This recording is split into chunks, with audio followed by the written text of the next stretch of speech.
Hello and welcome to episode 12 of No Blueprint featuring Chris Derickson, Chief of West Bank First Nation, entrepreneur, founder and partner of Alderville Planning. Chris, thank you so much for being here with us today. I appreciate it, man. Thanks for having me, Justin. This is a huge privilege. Thanks. First, I'd like to, pay homage. I reside on the traditional territory of the Algonquin people. So shout out to our Algonquin relatives. I want to pay homage to the creator for all things to align, for us to connect here. I'm really grateful for that. I want to give a big shout out to all of our audience that's tuning in.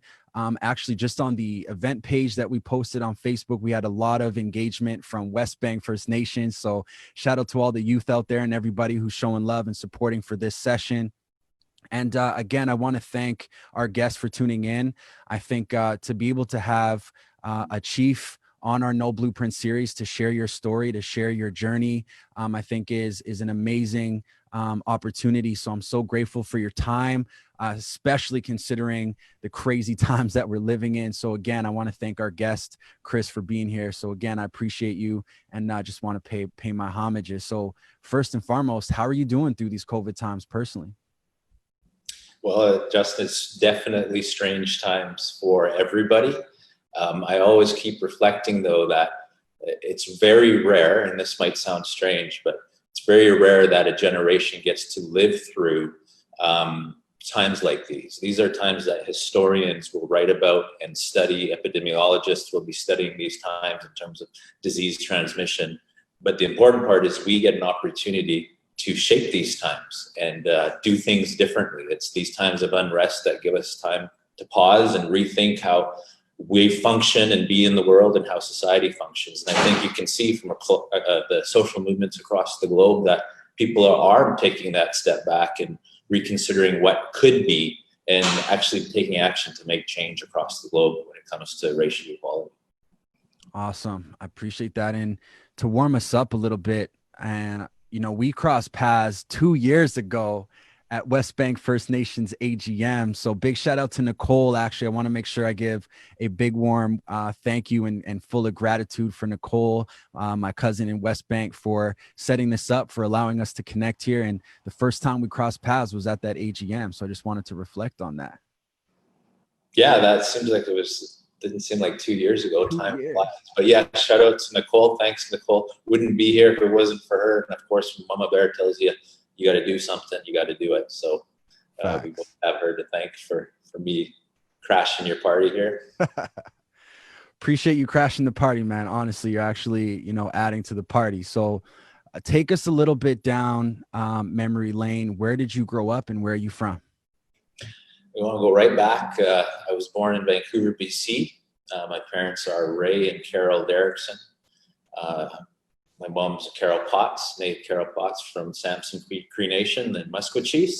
My dad is Okanagan Seal from West Bank First Nation. Of course, they were two natives living the urban life in Vancouver and in Burnaby. And I was actually born in Vancouver and spent my first, 2.5 years out there. No memory whatsoever of those times. But I like to think that I feel at home in Vancouver because of those first few years I spent there. And then from there, we moved to St. Albert. From St. Albert, just north of Edmonton, to Calgary. I spent grades 2 to 6 in Calgary. And then I was 11 when we actually moved back. My dad moved us to the reserve here in West Bank. Along the way came two younger brothers, Graham and Aaron. One born in St. Albert, actually both born in St. Albert, and my youngest brother Aaron was born on Christmas Day, and he's actually, just want to give him some props. He's actually pursuing his PhD right now at UBC Okanagan, so extremely proud of him. Two wonderful boys, doing quite well for himself. My other brother, he's the father of a beautiful young lady. She's 16 now, driving. It's just amazing how quickly they grow up. But yeah, we've been living here on the res since I was 11, so going on 30 years now living West Bank First Nation, with a bit of a hiatus to go off to school, live in Vancouver for 7 years. But really, this is my home. Do you have any favorite childhood memories growing up here on the res within those 30 years? On the res? I could name a few. back when we moved here, there wasn't much here. You see the highway behind me. This is Highway 97. I'm sitting in the chief's office, West Bank First Nation government offices. And there wasn't always what you see behind us with all the busyness. This used to be just a 2-lane highway years ago. When we moved to the reserve, it had been, at that point, widened to 4 lanes, but there was a lot of fields, a lot of nothing. But what we had from West Bank First Nation is we owned a water slide called Wild and Wet.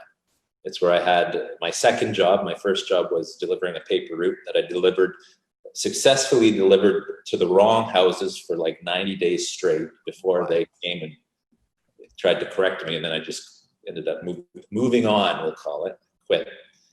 I thought papers and paper delivery is not for me, but my first job after that was at Wild and Wet, and so many memories of heading up to Wild and Wet on bikes, doubling friends up there, one on the handlebars, one on the back, stopping for Slurpees along the way.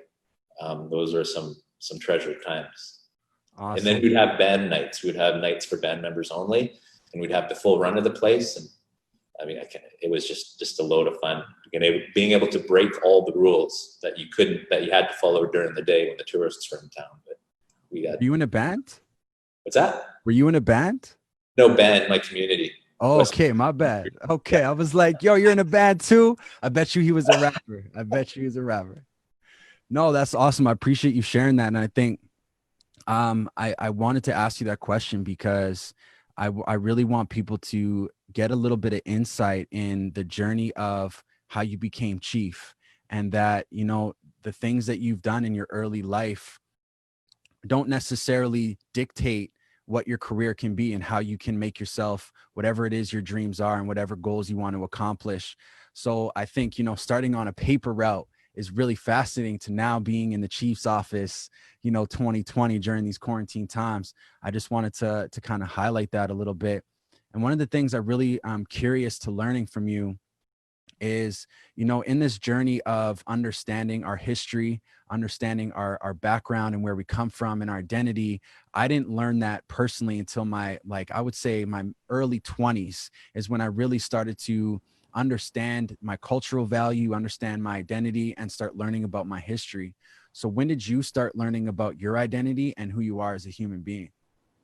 Well, I was fortunate to grow up with both parents in the household, and 2 very proud Indigenous individuals. My mom, being Cree, is completely fluent in Cree. So I grew up in a household hearing Cree spoken regularly, especially if we were doing something wrong. We just had a Cree delegation come through today, and I was trying to speak Cree with them and saying some words. They were kind of impressed, and then they answer back, and I'd be like, I don't know what you're saying. But I knew the words like go to bed, that's enough, eat your food, stop it, go away.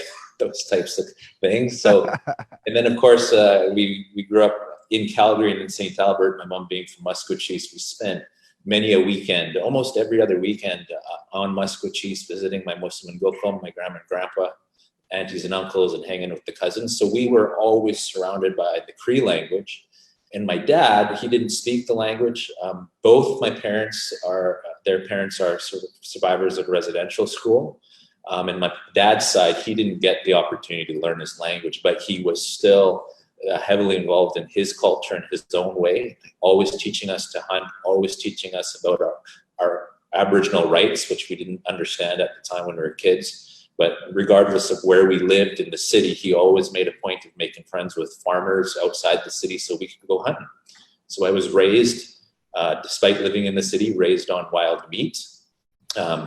One thing I'll point out for anyone living on the prairies, all you prairie people, is your deer eat grain all the time. So we were raised on grain-fed deer. And then when we moved to the Okanagan and we went hunting out here, the deer, they live out in the bush. They're like proper bush deer.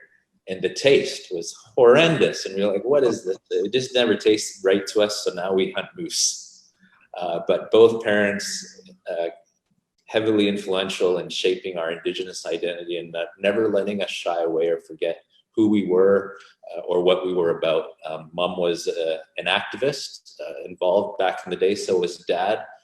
Worked way back 30, 40 years ago, back before I was born, for Musqueam Indian Band.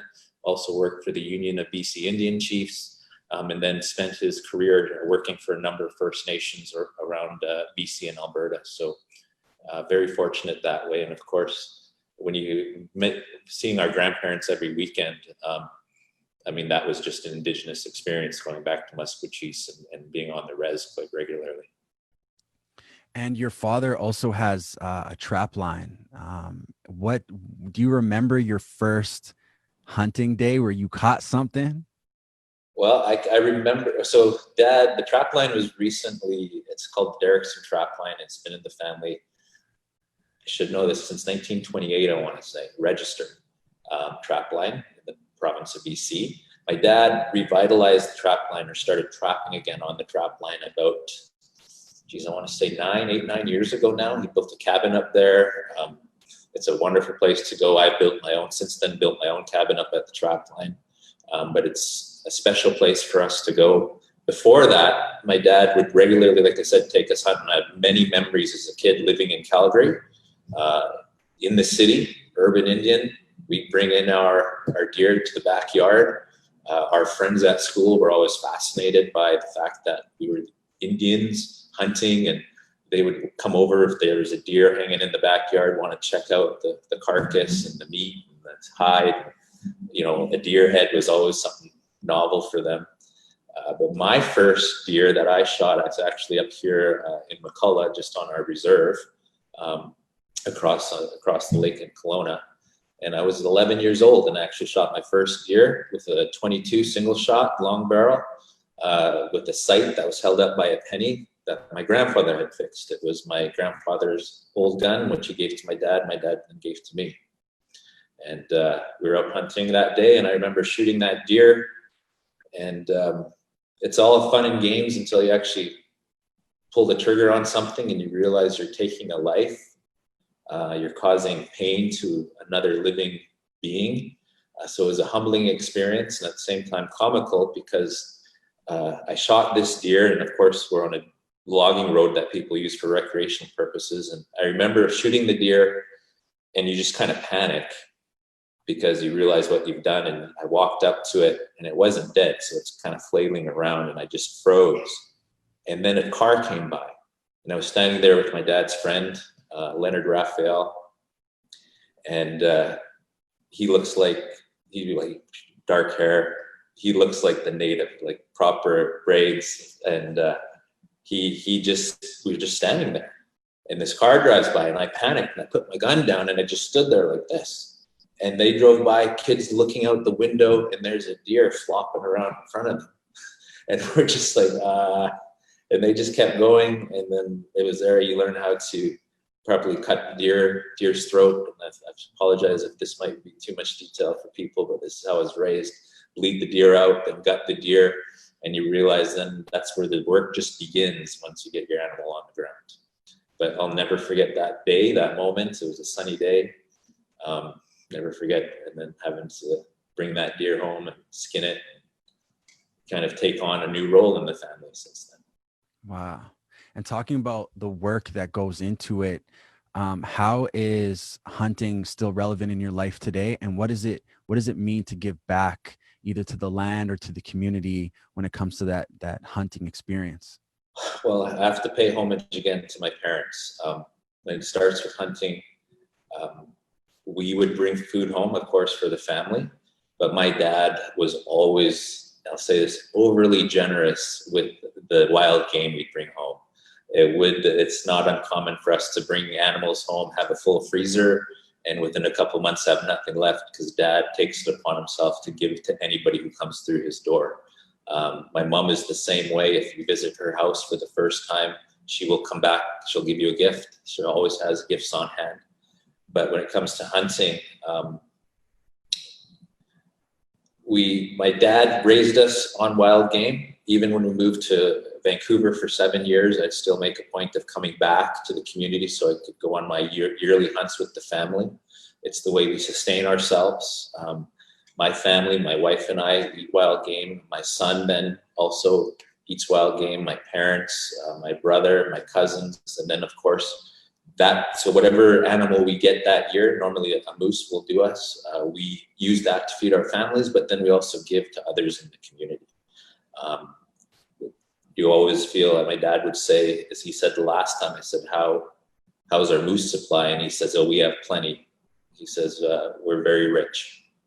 And I'd say we were very rich with wild game most of the years, except sometimes you have a dry year and you got to go shop for beef. I like what you said about your dad saying that we're rich. And I think that's an indigenized version of wealth, is the ability to give back. And I think that is how we, measure our sign of wealth, is how much we can give, how much can we give back. And so I think that story of, your dad's trap line, revitalizing that trap line, your experience hunting for the first time, and then, that experience, how it's developed over time about giving back to the community and that gift culture, I think is also answering that earlier question about our identity and understanding who we are as people. So I think that's really interesting to hear your stories on that. And you spoke a little bit about how we sustain ourselves as people. So if you can elaborate a little bit about sustainability and what that means from an Indigenous perspective. Oh, well, that's going to vary across Indigenous cultures. Right. But I can give you a brief synopsis of sustainability from a Syilx perspective. I'm Okanagan Syilx. The Okanagan people are Syilx people. And Dr. Jeanette Armstrong, one of our elders in the nation, the Okanagan Nation, but also she's a professor at UBC Okanagan. Her work has focused on a Syilx perspective of sustainability. And our word, I could start with our word for Timpula. Our word for our land, our word for land is Timpula. Now, arguably, you could say we don't actually have a term for the Western notion of land. Land is something in our Western minds that we look at as something we own, something we reside on, maybe build a house on, maybe pass on to children. It's a resource we use. We go out, we take the resources from the land. But there's this, it's a very transactional relationship we have and understanding we have with the land base today. If you were to say land in Okanagan, Timpula, we have our language, it creates vision or should create pictures in your mind. So when we say Timpula, we also have to understand our word for Timiuch. And Timiuch is our word for the universe. That's closest we can describe it. Timiuch would be everything that's created, everything we know that's created in the universe is the Timiuch. And we would be Timpulau. You can see the similarities. Timiuch is a root word within the word Timpulau, within the word for land. And so the Timpulau, the land, is actually just a geographic point in the Timiuch of a specific set of relationships within that specific geographic point. So when you talk about sustainability in the land, we can't talk about the land without also remembering ourselves, remembering the animals and the fish and the water and the vegetation and everything, the microbes, the bacteria, the fungus that grow in the land, live and reside on the land. We are just one point of relationship within all this giant web of relationships, which is the Timiuch, is this giant web of relationships. So I like to reference that to how Neil deGrasse Tyson says we're made up of 4 basic elements. See if I can remember: carbon, oxygen, nitrogen, and somebody will remember the 4th. Anyway, I know what you're talking about. Yeah, he says, but at the end, we're all just made up of stardust. And in the Okanagan way, you could say, well, yeah, we're all connected with the creation around us and what we see. And we're living on the Timpula, this set of relationships here on this land base. So we want to talk about then sustainability. When we talk about doing something to the land, it's not just something we're doing to some abstract object out there that exists apart from us. We very much are a part of that. We're part of, we have to stop this thinking that what we do to the land base and our environment is somehow going to be overcome through technological means in terms of the impacts to our environment and our existence as Homo sapiens. We need to start understanding what we do to the land is actually directly impacting us. Our elders tell the stories here up and down the valley of when they could actually take water right out of the Okanagan Lake and drink it. You can't do that anymore. You used to go to any stream here in the valley, you could drink those waters and they'd be pristine, clean waters. You can't do that anymore. We used to have fish runs, salmon that would come up through the rivers here and the creeks, and they'd come during the salmon run in June, and they would be enough fish you could walk across the backs of the fish. And you don't see that anymore. In fact, the Okanagan Nation is leading the reclamation efforts for salmon habitat in the Okanagan and reintroducing salmon into the Okanagan Lake and Osuyas Lake, Skaha Lake, because we, the people, we've forgotten how interconnected everything is, and we've done things that have hindered other species' ability to thrive and their right to thrive in these environments. So from a seal perspective, sustainability is far more than just trying to do things differently and have a smaller carbon impact. It's about rethinking your relationship to the natural environment. Love that. A web of relations. And I think I also wanted to ask you how important language is to understanding that perspective. And what does language, how important is language for you, and how do you integrate that into your everyday life? Well, I always, when I get asked that question, I always remember a story. My grandpa, my Muslim, he was Cree. He was chief of Samson Cree Nation. Art Potts is actually he's passed away a few years ago. And actually, the first year I got elected to council was the year he passed away, and I actually got to talk to him. Before he passed, he called me up to congratulate me and gave me advice based on his decades-long career in politics and a stint as chief as well. But I would always ask him, because I always grew up trying to figure out what is culture. And we talk about in our communities needing to revitalize our culture and our traditions, needing to bring back the old ways. And I struggle, and still do, about how those traditions fit in the modern era. I mean, there's traditions for tradition's sake, but then there's things I think we have to really think about the meaning behind those traditions and those ceremony. And in some aspects, you might have to reinvent them. But I've always often wondered, what is culture? And I would ask my Muslim that, and I'd always expect this long, you got a picture in your mind of sitting at your elder's feet and he'd pontificate about, let me tell you, grandson, what culture is. And he would just always look at me and say, the language. Full stop. And of course, young academic, I'd be like, no, there's got to be more. He just wasn't thinking hard enough. So I'd ask him again, I would surprise him, Muslim, what is the culture? It's the language. And then as I started to understand the importance of language and culture, and the importance of language and how shaping how we see the world, we're an English-speaking society, obviously, but in the Indigenous languages, in particular in the Cree language and the Okanagan language, the language very much holds the secrets of our culture.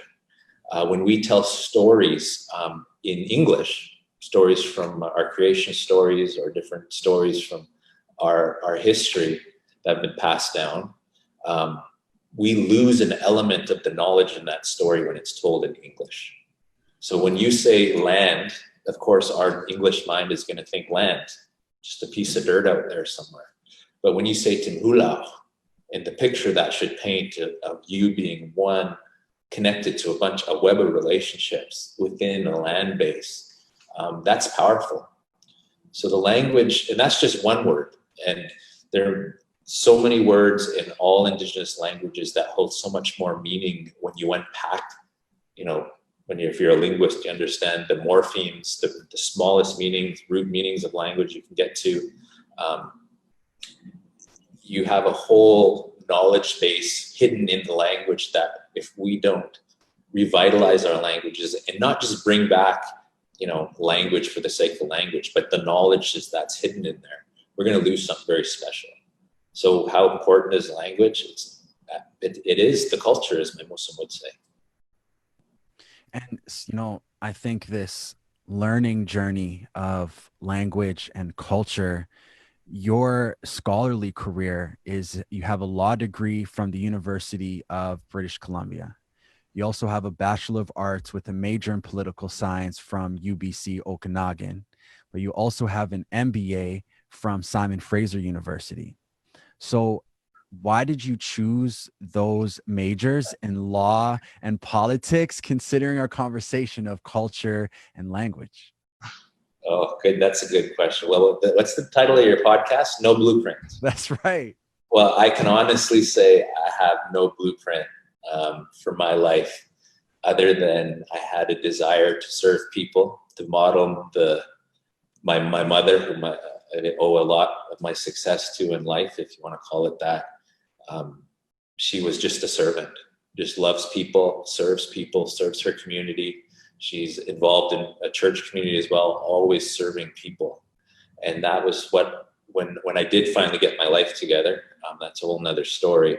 I just wanted to serve my community. So part of that, our understanding, we get, as Indigenous people, we get this story that we need to go to school to make a difference. You need to go get your education. Education is the new buffalo.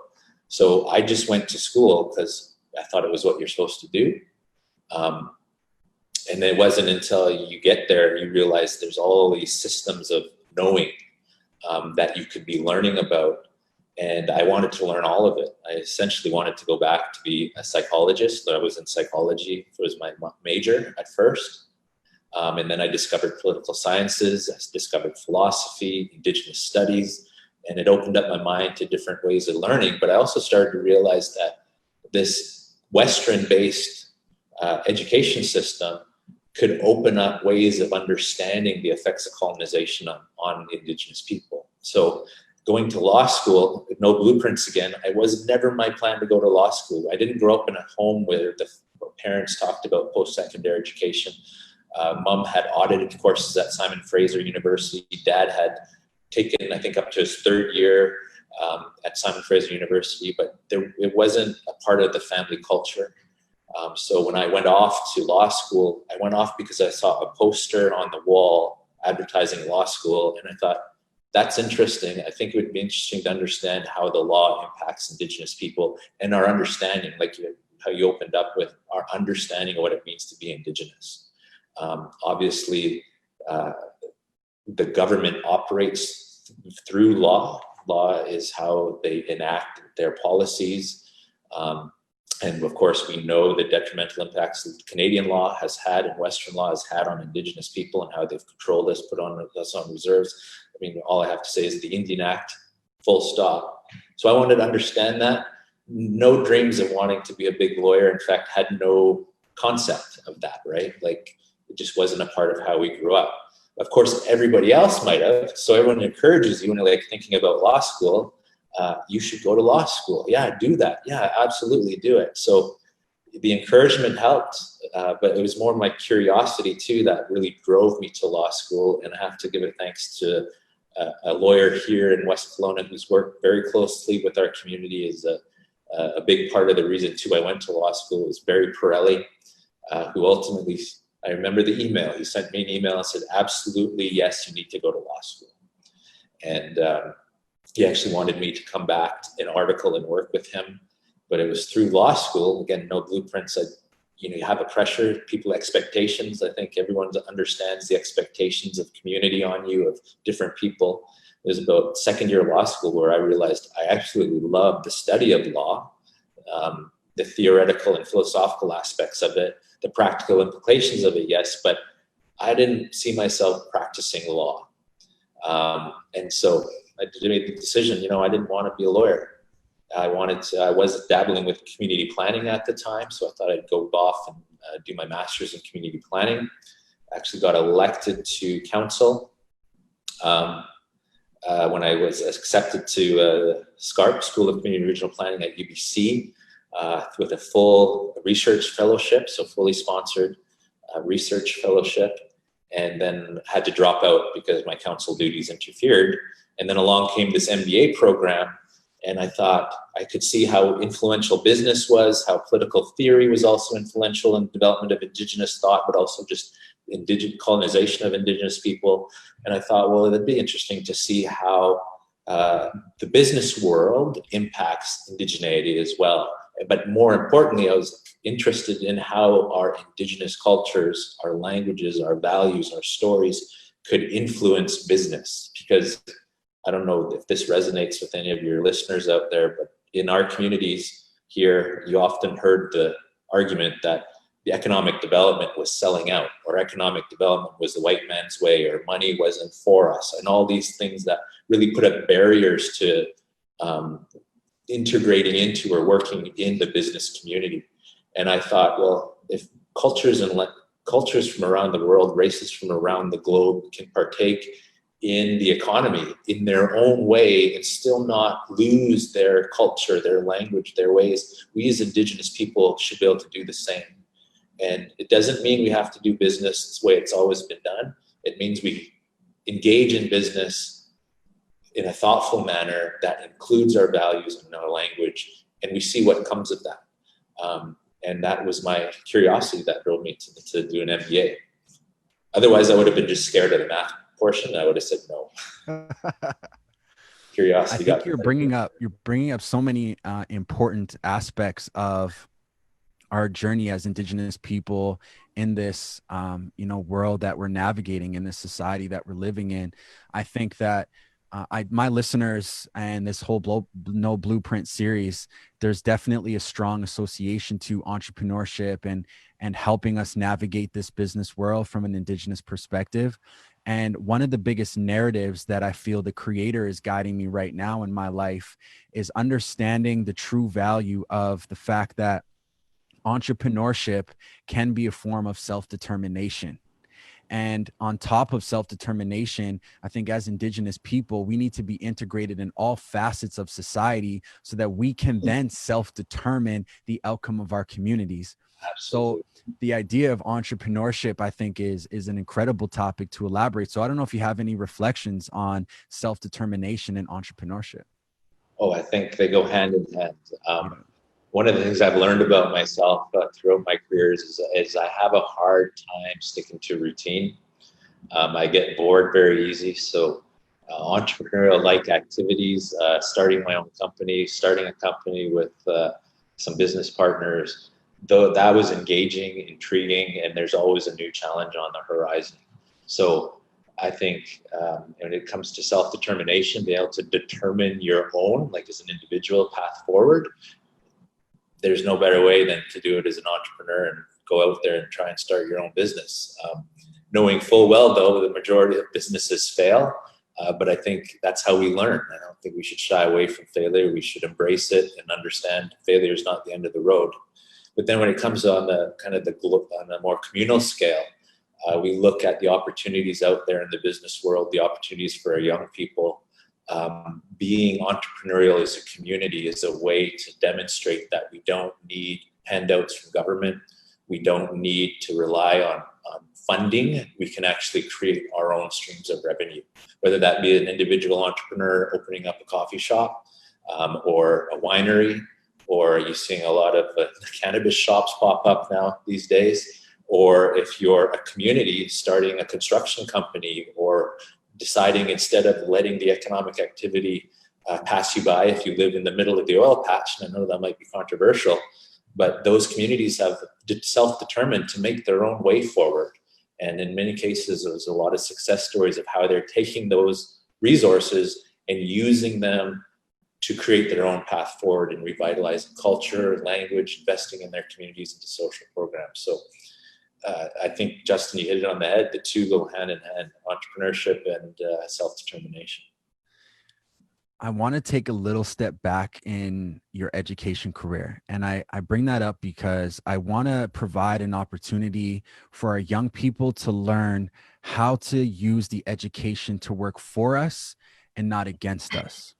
So I wanted to preface my question with that and ask, how were you able to navigate through an education system that was built with the colonial structure that also excluded the Indigenous experience and maintain your cultural values? So how did you navigate the education system to maintain your cultural values? That's an excellent, excellent question. So the irony is, in many parts, while I was raised Indigenous, raised to be proud of who I was as a Cree Indigenous man, as a Syilx Indigenous man, we didn't get the deeper teachings of the stories, the language, the meaning in the language. the understanding of a land base. We haven't been raised in urban settings. We weren't raised with that. And it was actually going back to school, to university, and taking Indigenous studies courses with people like Dr. Jeanette Armstrong, where I was able to rediscover my culture, rediscover portions of our language. And now in our own community, we have people going back to school to actually learn the language. We have one of our councillors elected to his first term here at West Bank First Nation, Councillor Jordan Coble. He is the first generation language speaker since residential school. He went back to the language house, did a 4-year program, and the fluent elder speakers wouldn't say he was fluent, but from my perspective, he can carry on conversation. He's got the knowledge of the language in him. He's a resource I go to ask questions. So that's powerful, that these young people these days can actually go back to these colonial institutions and use them to learn about their culture and their history. At the same time, though, as you pointed out, these are Western-based colonial institutions. We need to be mindful of the fact that everything we learn there isn't necessarily things we're going to agree with. Just like there might be things in our culture that we don't agree with, that we have to wrestle with. It's not like we don't want to romanticize our past as Indigenous people and think everything was great prior to contact. They might have been great within the parameters and the confines of that worldview, but now we have different worldviews to contend with and understandings of our place in the world that we have to rethink what it means to be Indigenous. And you get those tools from your post-secondary education. It's also beneficial too to understand the theories and philosophies that underlie that were the foundation of the colonization, and the way that the Western society and the colonizers viewed Indigenous people was rationalized through philosophy and ways of thinking that were created. These are all made up. We look at this and we take it all for granted in how we live in Western society, but we live in kind of worlds of thought, ways of understanding and seeing the world. And if you want to properly tackle those philosophies that have undermined our ways as Indigenous people, you need to know them. So if you're interested in philosophy, that's the perspective I take. But if you're going to go into, say, the sciences, and we're talking here about a liberal education, there again, those are Western-based ways of understanding the world. Science is one way of understanding the world, and I'm not trying to discount science, but it's not the complete picture. We're starting to see more interactions of Indigenous knowledge with science, Western-based science research. We're starting to see more acceptance of Indigenous worldviews into how we manage the environment and seeing those as actually legitimate. And the reason we are starting to see them as legitimate is because people before us who went to school, our moms and our grandfathers and our aunties and uncles, went to school in the 80s and the 70s, when it wasn't popular for these ideas to be around, made space for these ways of thought, Indigenous ways of thought in these spaces. So the institutions, they're malleable. They might have their roots in colonization, but you can go in there as an Indigenous student, even as perhaps a teacher or professor, and change that. I also don't want to limit the educational experience to just the liberal arts or sciences. You could also just go to school to learn a trade, learn to do things that society requires, and we depend on these. We're starting to see, especially in the pandemic, how important these essential services are, right? And how important it is to have first frontline healthcare workers who are trained not in the liberal arts, but they're trained in the local colleges, and they're the heroes of today. True. And you can go in there, and our communities need those people too. So you can go into those, whatever career path you want to pursue in academia or in post-secondary education.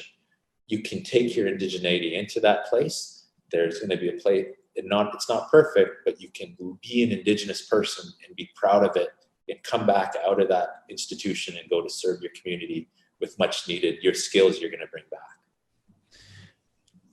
That post-secondary institutions are malleable. I think that is a very important statement. And I think it also ties into my question in the sense of self-determination and making sure that we see ourselves in all facets of society. We need more graduates to become professors. And the more professors we have that are in these post-secondary institutions, the more they become indigenized, and we can shape them in the way that we see fit. So I think that's an important thing to really make in my question around how you navigated the education system, tying in the importance of our young people to allow the education to work for us and not against us. I think it's having that woke perspective of knowing how to navigate the system versus feeling like you're a victim of the system. I think those are two important distinctions to make. So I think that's really important. And with your career path, with your education career, the work that you've done in your previous life in different occupations, what was the journey like becoming a consultant? Because you also helped draft the Comprehensive Community Planning Handbook for Indigenous and Northern Affairs, the first and second version of it, but you also are the founder and a partner of your own consulting planning company. So tell us the creation story of your own personal business that you're a partner of and your transition into consulting and community planning. It's like a story, everything else in my life. It's not, I have to thank my community for opportunity.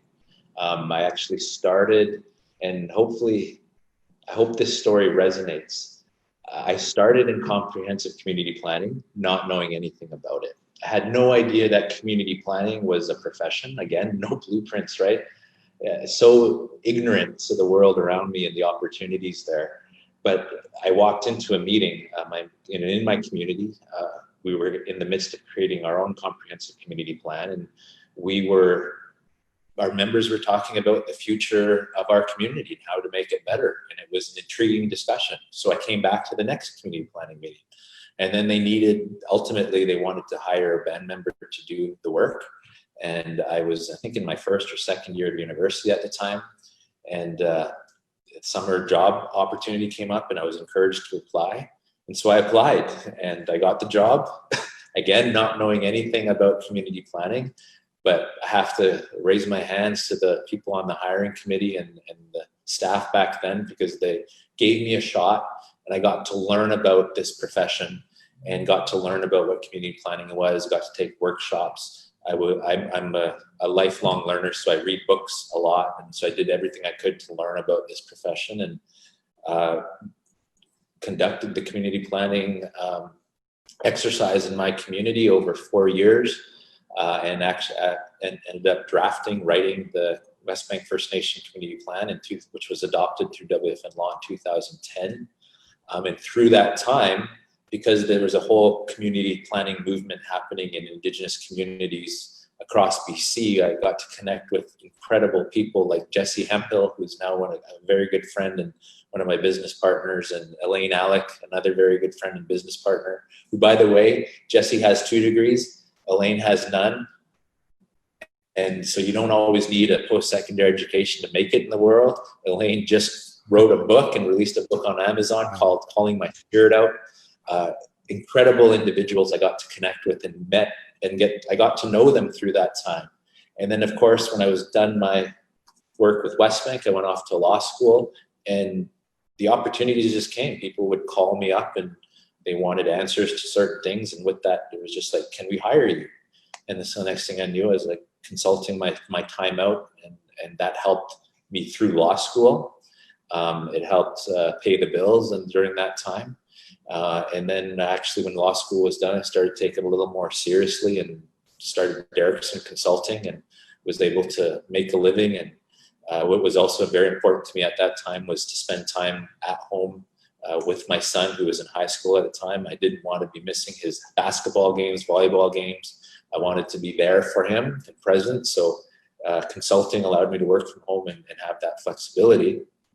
And then it was actually a few years after that, Elaine Alec was doing the same work I was, Elaine Alec Consulting, and Jesse Hemphill was doing the same thing that I think hers was Jesse Hemphill Consulting. And then Elaine said, why don't we just start a business, start a company together? And so we did, not knowing anything. I was in the midst of my MBA at the time, so I was learning things about business. and was able to use that knowledge. It was very helpful. But Elaine had a lot of experience in business, and anyone out there knows Elaine Alex, when she gets something in her mind, she's unstoppable. I like to call her hair straight back, just goes for it.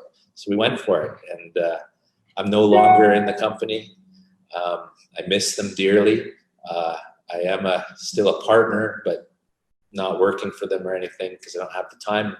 But they're doing very well. I'm very proud of them. I miss them a lot. But our whole impetus behind Alder Hill Planning was to serve Indigenous communities and to help people. Amazing. So you have a long history of working for the community, and also a long history of being a community member for West Bank First Nation. And so long and behold, you are now chief of West Bank First Nation. So what is your experience like becoming chief 2019 and under 50, by the way? Yeah, over 40 and I'm feeling it. I'm just kidding. How is it becoming? It's an overwhelming honor. I'm still learning as a young chief. I'm quite cognizant that I'm here to hold a position for a time. The title chief doesn't belong to me. In our words, it's ilmichum. Again, another word I prefer over chief. Ilmichum in our language actually paints a picture of taking strands of a thread and coiling them together and coiling it one on top of another to make this beautiful structure, bringing many strands together. So that's ilmichum art. That's what an ilmichum is in our language, and what I try to live up to. And the title belongs to the people, belongs to the community. And it's an honor to serve the people as a sipquimamum, as a counselor, one who goes out and does the work, and now as chief, knowing the long history of great leadership we've had in this community. It's still something every day I'm thankful to go to work. I'm excited to go to work and to be able to give back to my community, because ultimately every educational opportunity, career opportunity, I can trace back to my people, my community, and the opportunities that they gave me. And it's a complete honor to be able to give back in a small way to my people. And when your people want you to do something, I've learned you really have no choice. So still overwhelming and still very thankful to be in this role. I respect that answer, that chief doesn't belong to you, it belongs to the people.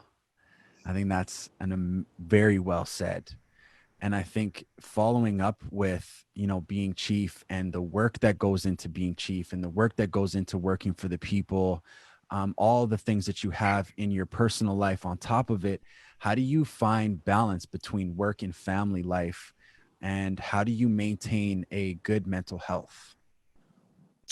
Well, in terms of balance, I'm somewhat of a workaholic. I've learned that through anything you want to achieve is achievable if you just work hard enough at it. And I actually had to learn how to work. I had to learn how to work in a university setting. I almost got kicked out of university twice, was put on academic probation. So it wasn't always just roses and academic awards and achievements. I struggled in academia, but I learned through hard work and determination, you can overcome almost any obstacle. And when you have the support of the community and your family, that can even push you further. So, but fortunately enough, I have a son, he's 24 years old. I had him when I was 17 years old. So he's grown up and moved on. So I have the privilege of being an empty nester at 40, my wife and I. All our friends are having babies right now or raising kids. We're empty nesters, dual income. And I have the privilege of being able to throw myself into a career at this stage. Before that, though, I was committed to family life. I was a single father for many years. My wife's mother died of a drug overdose when he was only 4 years old.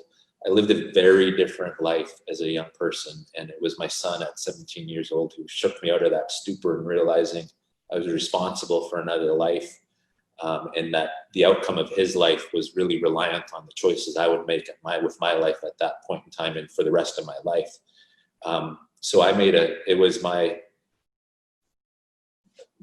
commitment then that I would put my son first. And I did for many years, and people can remember I would bring him everywhere with me. He was my little sidekick. Wasn't always easy, but he was always welcome wherever I went, always with me. And I always made sure that his education and the opportunities for him were put first, so that he would have opportunities and not have to go through what I went through in my teenage years. So I would encourage people, when it comes to balance and career advancement, nothing can replace your family, and to put that as a priority.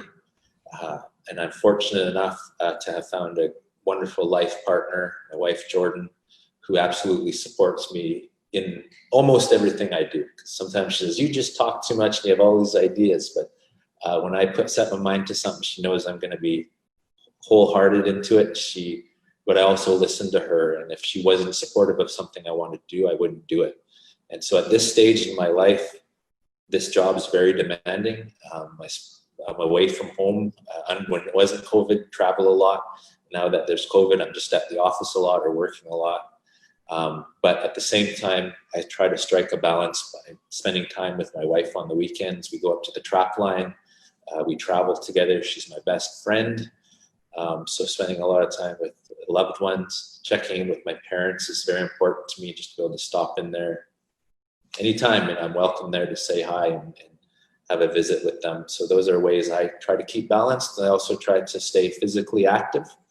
And then you asked about mental health.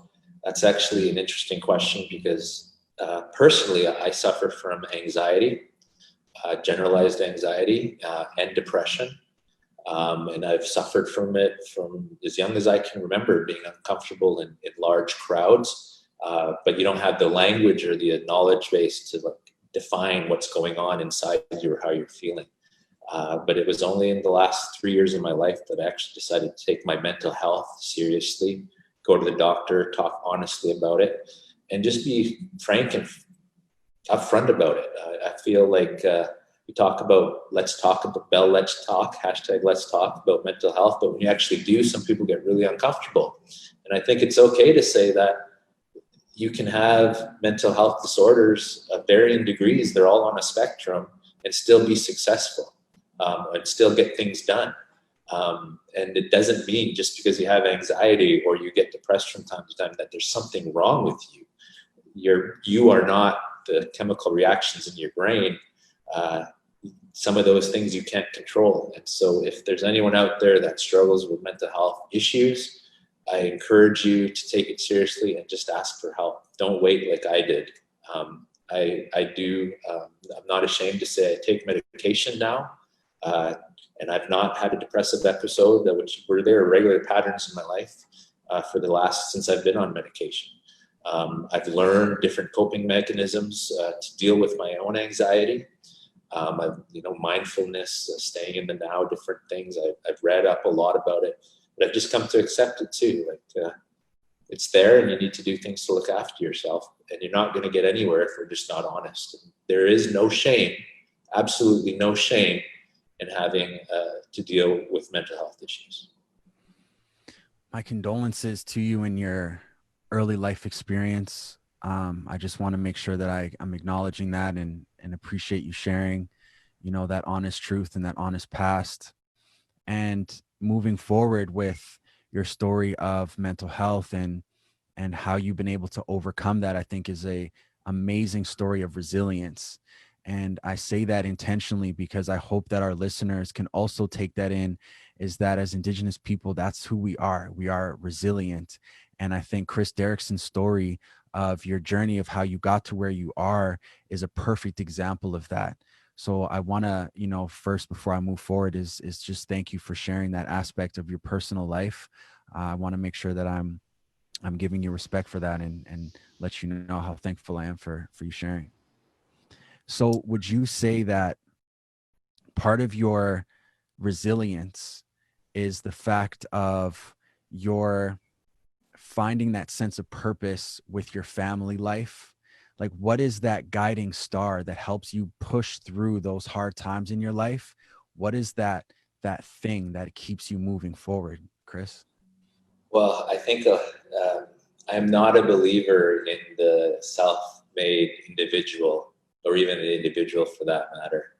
I think we live in a society where we put too much emphasis on our individuality and who we are as people. And I like to think I had a lot of help along the way, Justin. I'm not here because of my work ethic or my drive. Sure, those play a part, but I'm here because mom and dad believed in me and didn't push me aside when I was a young father at 17. I'm here because leadership in our community invested in education, made it a priority to invest in education so I could go on to university and do different things and fail and try again and not have to walk away because I failed a class, but they encouraged me. I had friends encouraging me. I'm not here because of just myself. I'm here because of people around me. And I think it's so important for us to realize how the people you let into your life, allow to influence you, have a strong, they're hugely influential in who you are and how you see the world. So we need to be mindful of who we accept into our life and allow into our life, but at the same time, so thankful for those people who come into our life, good or bad, that teach us lessons along the way. And I've been so fortunate to have amazing people like Mama Bear, Nicole, who she's a positive influence. Yeah, You spend time around those types of people, and like you, Justin, I remember when you came to our community. I see an Indigenous rapper. It's like Lightfoot, man. I don't know if you know who Lightfoot was, but going way back, when you see that, you say, I could do that. So you have an impact on people around you because of what you do and who you are. And I think we have to remember as individuals that we allow that into our life. So I hope that gives some context to your answer or to your question. Actually, I think you went over and beyond. I think you really helped connect the dots between the true value of our interconnectedness with all things in our universe, that web of relations, as you mentioned earlier on. And I think that is a true reminder that we suffer if we try to do things on our own, by ourselves, in our own way. And you're really helping kind of change my paradigm by what you said, because all of a sudden my brain is reconnecting these dots of the same kind of thing that you're mentioning about my cousin Nicole in West Bank First Nation. I get a lot of healing when I go out there to visit, and she is consistently there for me anytime. If I pick up the phone at whatever time of night, she's there to answer, and whatever it is we want to talk about, we talk about. And because of her, I feel I've had that amazing privilege to connect with the community out in West Bank. I've been able to meet you. That's that interconnectedness. We're here on this No Blueprint series now as a result of that. And to be honest, that's really why I wanted to do this No Blueprint series, was to provide some sort of positivity in our web of interconnectedness, about highlighting positive stories of Indigenous people who've made it in whatever form or fashion or industry that is. And I want our young people to be able to pick that up and be like, wow, that person did it that way. Maybe I can too. Just like you said about that rapper on the stage, like, oh, maybe I can do that too. Right.